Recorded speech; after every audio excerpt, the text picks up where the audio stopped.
नमस्कार विद्यार्थी मित्रांनो, सहर्ष स्वागत आपलं यूट्यूब चॅनल मास्टर वैभव हिरेमध्ये. आणि आजच्या व्हिडिओमध्ये आपण बघणार आहे क्लास 11च्या स्टुडंटची जी ॲन्युअल एक्झामिनेशन म्हणजे द्वितीय सत्र परीक्षा होणार आहे तिच्यासाठी अगदी महत्त्वाची प्रश्नपत्रिका मराठी विषयाची. अगदी 5 मिनिटात या व्हिडिओला आपण एंड करणार आहे. व्हिडिओ तुम्हाला थोडी स्पीडमध्ये वाटेल, बट मी तुम्हाला सांगणार आहे तिथे तुम्हाला स्क्रीनशॉट घ्यायचा आहे आणि लवकर या क्वेश्चन पेपरला कव्हर करायचं आहे. इम्पॉर्टंट क्वेश्चन पेपर आहे, अगदी सो कव्हर करा. इयत्ता 11वी द्वितीय सत्र परीक्षा, विषय आहे मराठी. 2026ची कृतीपत्रिका आहे. स्क्रीनशॉट घ्यायचं असेल तर इथेही स्क्रीनशॉट घेऊ शकता, वाचू शकता.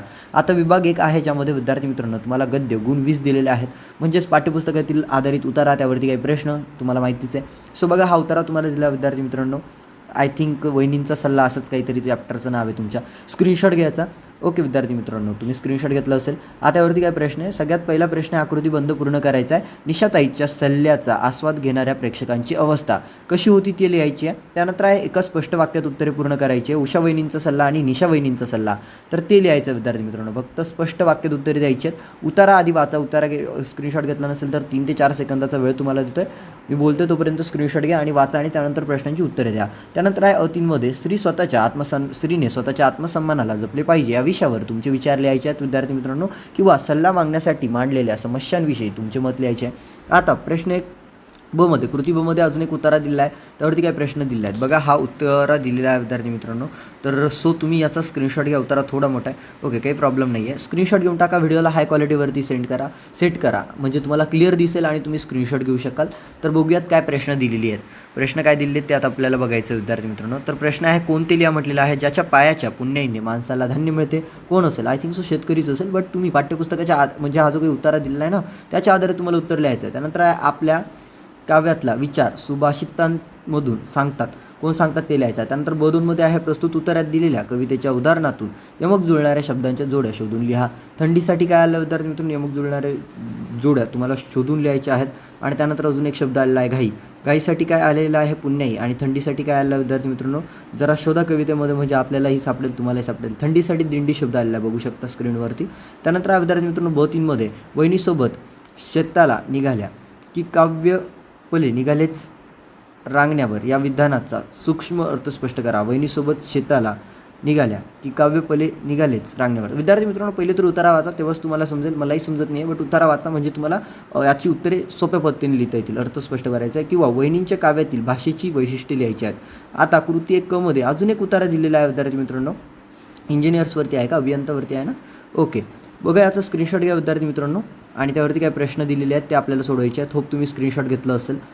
ओके, जेव्हा प्रश्न काय आहे? प्रश्न आहे विद्यार्थी मित्रांनो, ध्वनी प्रदूषणाची 2 कारणे लिहायची. ध्वनी प्रदूषण का होते त्याची 2 कारणे उत्तराच्या आधारावरती. त्यानंतर अभियंता बोलत असताना ज्यांनी आपापली मते प्रकट केली अशा 2 व्यक्ती. कोण 2 व्यक्ती आहेत ते तुम्हाला लिहायचं आहे. त्यानंतर जाऊया पुढे विद्यार्थी मित्रांनो, ध्वनी प्रदूषणाचे दुष्परिणाम या विषयावर 8 ते 10 ओळीत माहिती लिहायची आहे. आता विभाग 2 पद्य आहे, कवितेवरती आधारित प्रश्न आहेत.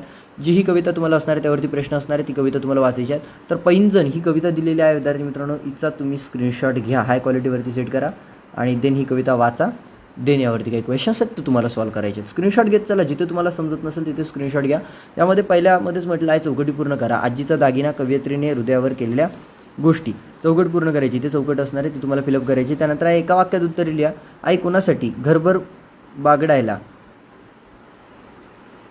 ओके, त्यानंतर आहे, कवयित्री कशासाठी सर्व सहन करते किंवा चप्पल पायात घेते. ओके, जाऊया विद्यार्थी मित्रांनो पुढे, ज्यामध्ये तुम्हाला खालीलपैकी कोणती 4 कृती सोडवायची आहेत. ब1 मध्ये म्हटलेलं आहे, पुढील काव्यपंक्तींचा सरळ अर्थ 6 ते 8 ओळीत स्पष्ट लिहायचा आहे. बैल झाले ठाणबंदी, झाले मालक बैचेन, तोड कोमेली बाळांचा झळा उन्हाच्या लागून. तर विद्यार्थी मित्रांनो, फक्त तुम्हाला सरळ अर्थ 6 ते 8 ओळीत लिहायचा आहे. त्यानंतर आहे, पोपटी स्पंदनासाठी कोकिळ होऊनी गाऊ दे या काव्यपंक्तींतील अर्थसौंदर्य स्पष्ट करा. जवळून गेलीस पेरीत.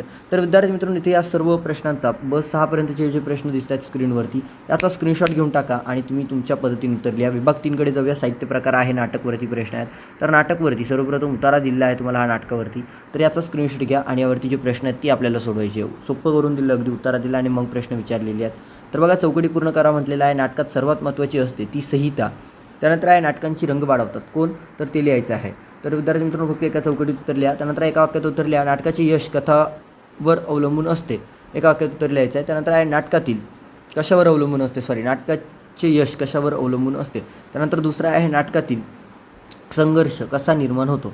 त्यानंतर ब 3मध्ये म्हटलेलं आहे खालीलपैकी कोणते 3 कृती सोडवा. पहिला आहे हसवण्यासाठी. या नाट्य उतार्याच्या आधारे मुख्य पात्रांचे व्यक्तिचित्रण 6 ते 8 ओळींत लिहा. त्यानंतर आहे कंसातील मजकूर नाट्य उतारा समजण्यासाठी उपयुक्त ठरतो. याबाबत तुमचे मत लिहा. तर विद्यार्थी मित्रांनो, ही कृती 3 मध्ये जेही प्रश्न दिला आहे त्याचा स्क्रीनशॉट घ्या आणि डायरेक्टली उत्तर लिहा. वेळही वाचेल. मराठीमध्ये विद्यार्थी मित्रांनो प्रत्येक प्रश्नाचा स्क्रीनशॉट तुम्हाला घेण्यासाठी सांगणार आहे मी. तर बघा, प्रश्न 4मध्ये प्रश्न 1 तुम्हाला काय म्हटलेलं आहे, खालील मुद्द्यांच्या आधारे सूत्रसंचालकाच्या दृष्टीने कार्यक्रम पत्रिकेचे महत्त्व अनन्यसाधारण आहे हे विधान स्पष्ट करा. मुद्दे दिलेले आहेत.